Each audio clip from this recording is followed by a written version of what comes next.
Perched on the side of my bed, I held a dusty photo album that included countless images of James and me spanning our lives.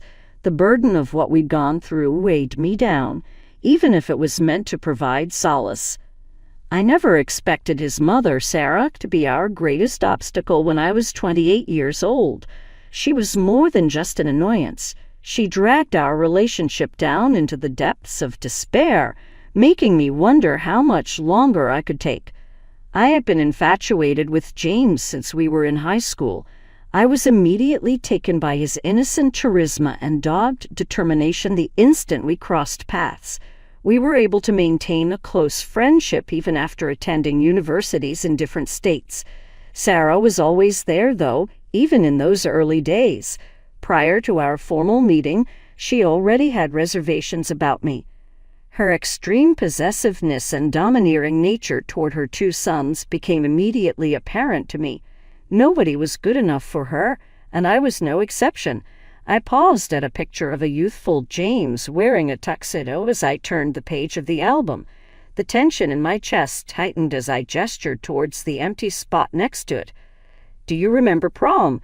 Without being able to conceal my voice's sharpness, I inquired. As he sat down next to me, James let out a heavy sigh. "Oh, I do recall my mom's trip to Venice. She felt she was doing an act of devotion for me." No one could have missed the obvious hint of remorse and resentment in his voice. The memory was still vivid, so I scoffed. "Is it unique?" "Our prom date was ruined by her plot to go on that vacation. You pleaded with her to cancel it, James." "I was a kid," he whispered, his voice nearly contrite. "I didn't know how to stand up to her then." With a sigh, I pressed the album's close button, the pain of that moment lingering in my heart. Sarah tried numerous times to undermine our plans, and the trip to Venice was only one of them. Her dislike for me was evident from the moment James took me home to meet his family. She cut me off by making disparaging comments about my background, looks, and aspirations, in addition to offering subtle compliments. Her hostile demeanor only escalated with time. She was controlling, and I wasn't the only one who had to cope with it.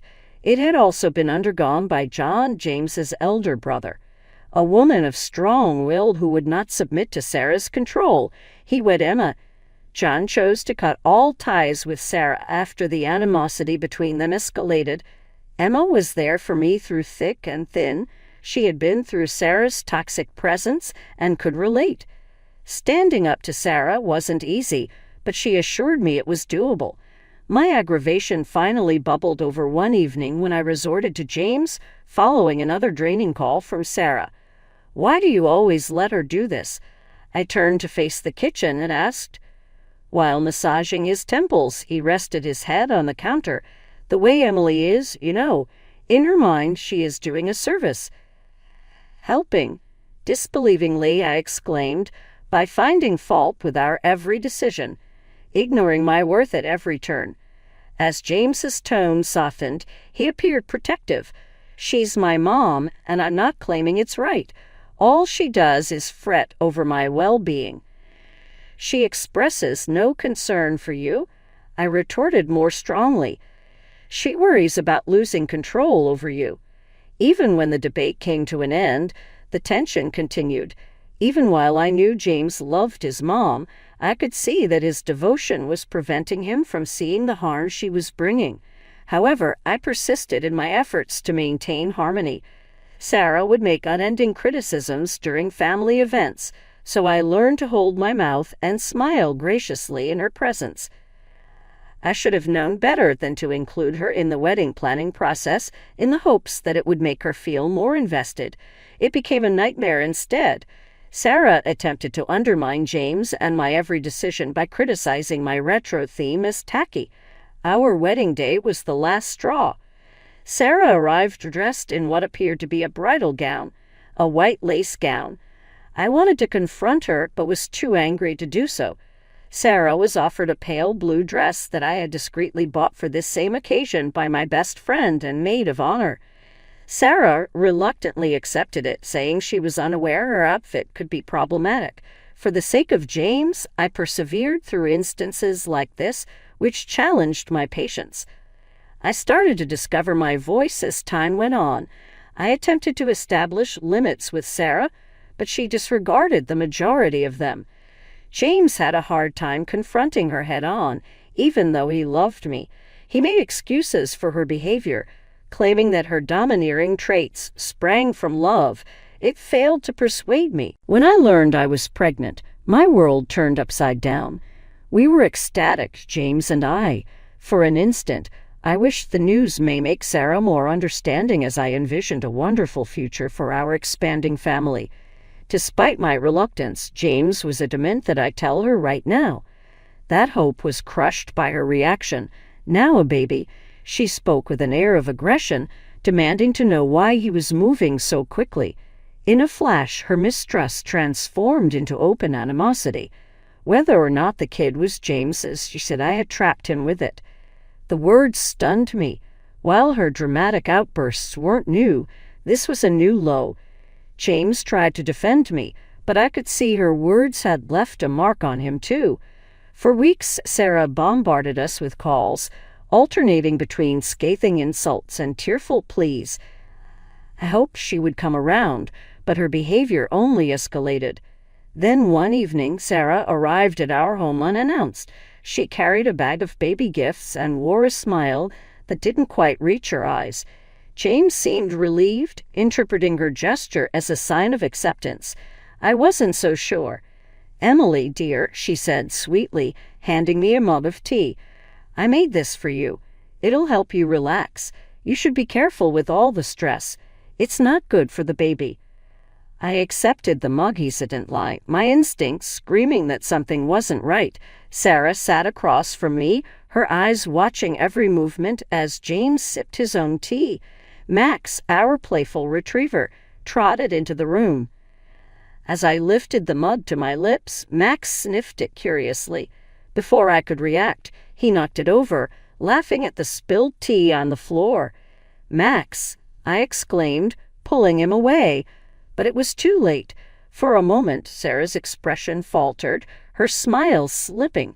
She quickly recovered, forcing a laugh. "Oh, silly dog." My heart raced as I cleaned up the mess, unease prickling at the back of my mind. At first, Max seemed fine, but within an hour he began showing signs of distress. He whimpered and staggered, leaving James and me no choice but to rush him to the vet. As we waited anxiously in the clinic, the vet's somber words confirmed my worst fears. "We found traces of a substance in Max's system," he explained. "It could have been ingested from something he ate or drank. He's stable for now, but this could have been serious." A chill ran down my spine. I thought about the tea, Sarah's strange behavior, and the peculiar carton I'd seen earlier in the kitchen. Could it be? When we returned home, I confronted Sarah. "What did you put in the tea?" I demanded, my voice shaking. Her face turned pale, but she quickly masked it with indignation. "How dare you accuse me of something like that?" James, standing between us, looked confused and torn. "Mom, what's going on?" I didn't back down. Max could have died, Sarah. "I want the truth." The room fell into a heavy silence, the weight of my accusation hanging in the air. "I did nothing wrong," she finally said, her voice trembling. But I wasn't convinced, and judging by James's expression, neither was he. The seeds of doubt had been planted. I couldn't shake the unease gnawing at me after Max's close call. The tea, Sarah's suspicious behavior, and the strange carton in the pantry kept replaying in my mind. I knew in my gut that it wasn't just an innocent coincidence. Sarah was lying. Even though James hadn't said much, the look in his eyes told me he was starting to believe it too. The following days were tense. Sarah's calls to James became relentless, alternating between tearful pleas and angry accusations. I could see how conflicted he was. Each conversation drained him, but he couldn't bring himself to block her entirely. Meanwhile, I felt trapped, knowing something had to be done, but lacking the proof to confront her fully. Then, a week later, While tidying up the kitchen, I noticed something tucked behind the cereal boxes. My heart skipped a beat as I pulled out a small carton. It wasn't our usual oat milk. The partially torn label revealed it wasn't milk at all. It was a liquid supplement with ingredients I didn't recognize. My hands trembled as I turned it over, trying to make sense of it. "James," I called, my voice shaking. He rushed in, concern etched across his face. "What is it?" I held up the carton. She brought this into our house." He took it from me, frowning as he examined it. "What is this?" "I don't know," I admitted, my voice barely above a whisper. "But it's not oat milk, and it's not something we would have bought." The realization hit James like a freight train. His expression darkened as he stared at the carton. "You think this is what she put in the tea?" "I'm almost certain," I said. "We need to find out what it is." Determined to get answers, we took the carton to a local lab for testing. The waiting felt endless, but when the results came back a few days later, they confirmed our worst fears. The liquid contained a substance that wasn't immediately deadly, but could cause severe harm in significant quantities, especially to someone pregnant or with a weakened immune system. I sat in stunned silence, staring at the report in my hands.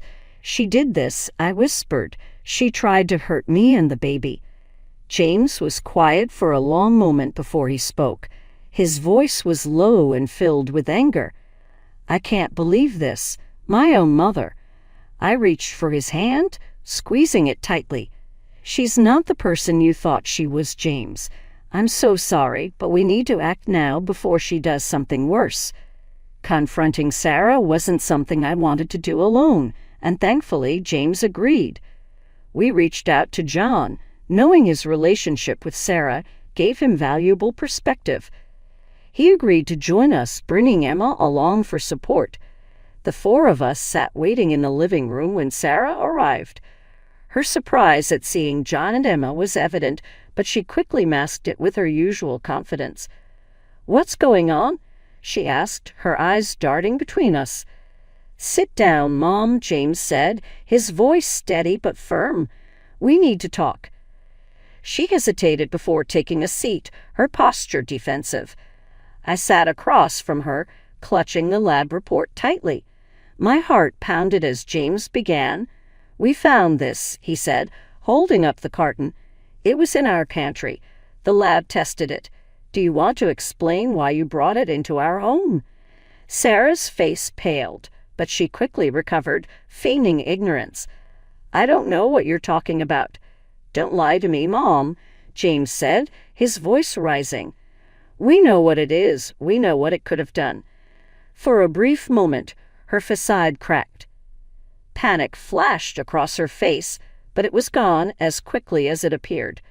She straightened her shoulders and said, "I was trying to protect you." Her voice trembled with indignation. "Emily is changing you, James. She's taking you away from me. I had to do something." Her words hit me like a punch to the gut.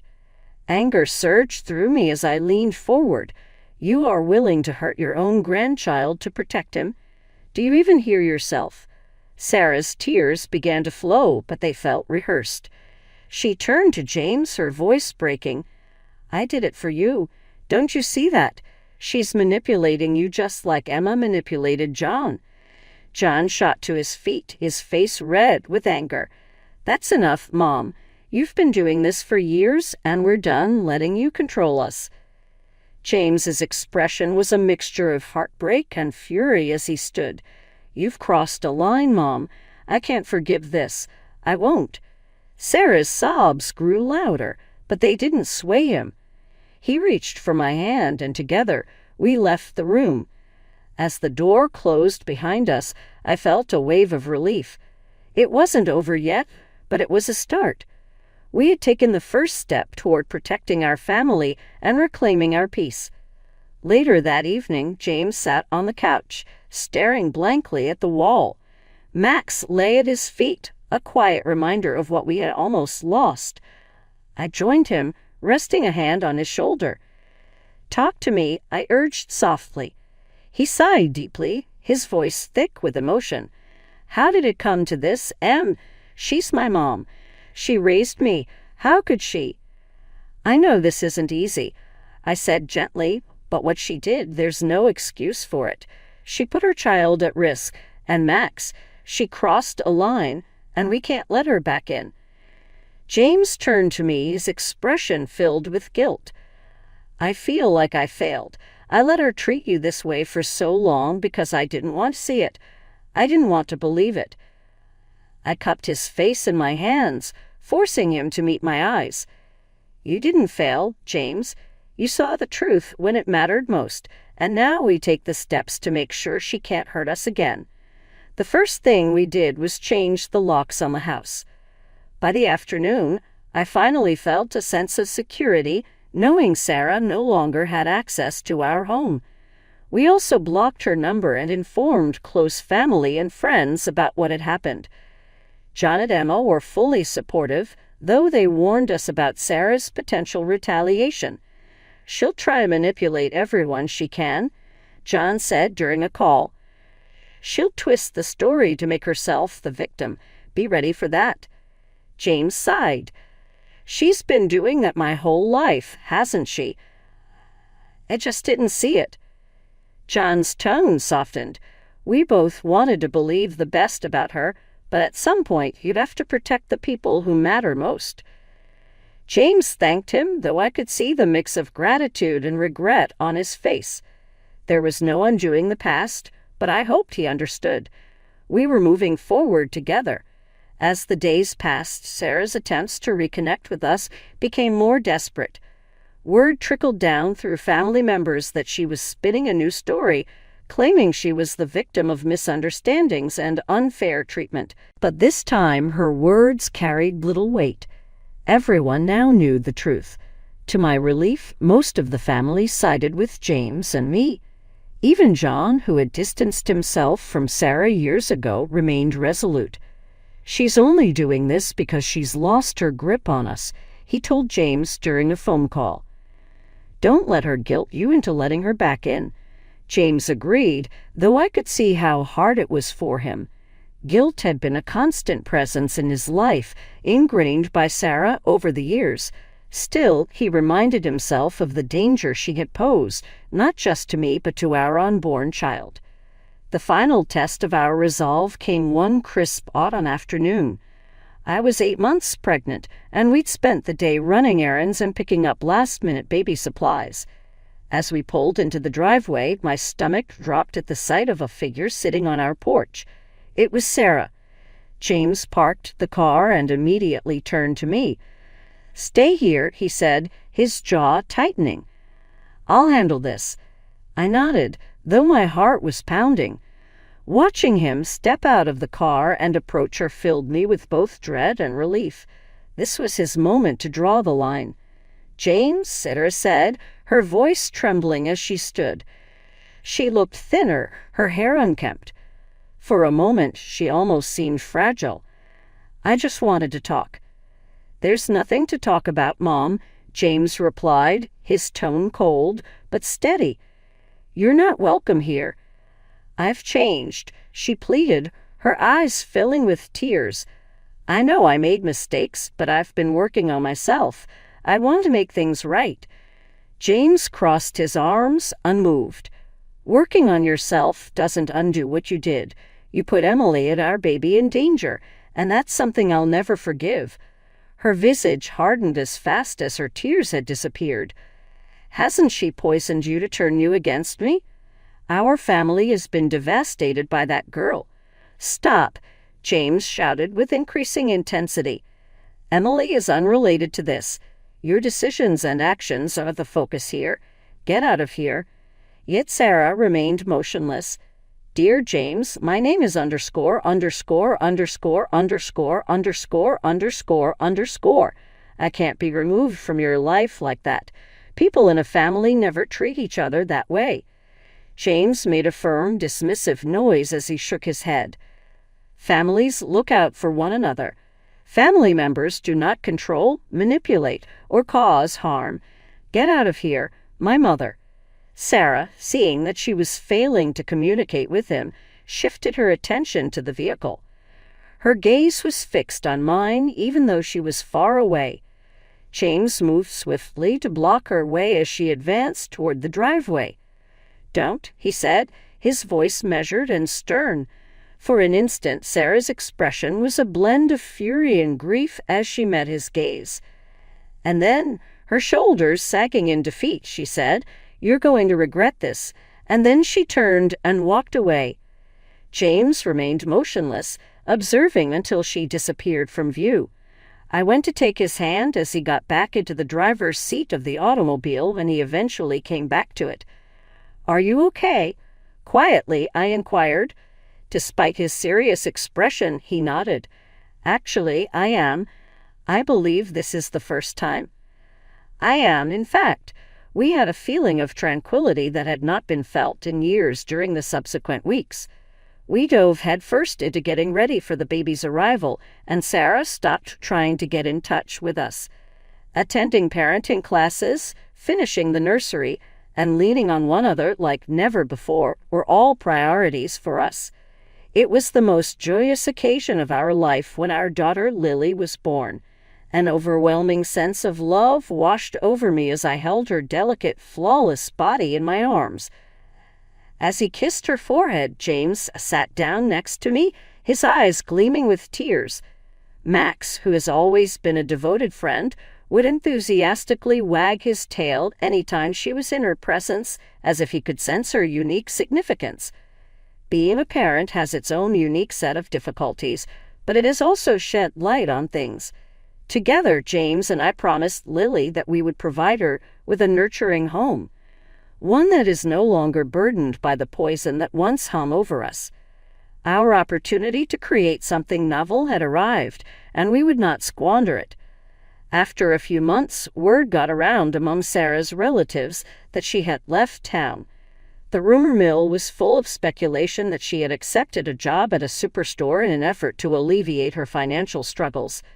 Though James was upset by the news, he had no desire to contact. The object served as a sobering reminder to him of the gravity of her choices. For my part, I felt a sense of finality. Although I made an effort to mend fences with Sarah, I eventually came to terms with the fact that some relationships are just not meant to be. James and I were starting a family, and that was my first priority right now. A loving, respectful, and trustworthy family. James gently took hold of my hand one night as we sat on the couch, Lily peacefully slumbering in her crib, saying, "Thank you for everything." He spoke with a soft voice and a gentle face, "For being there for me even though I was a terrible person. Your role as my mother and partner has been invaluable."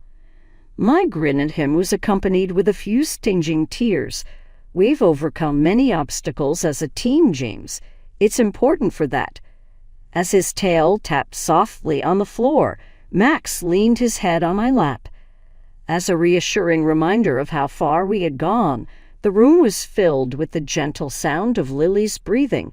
It had been what seemed like an eternity since I had experienced such tranquility. I had faith that we could overcome any obstacles that came our way if we were united.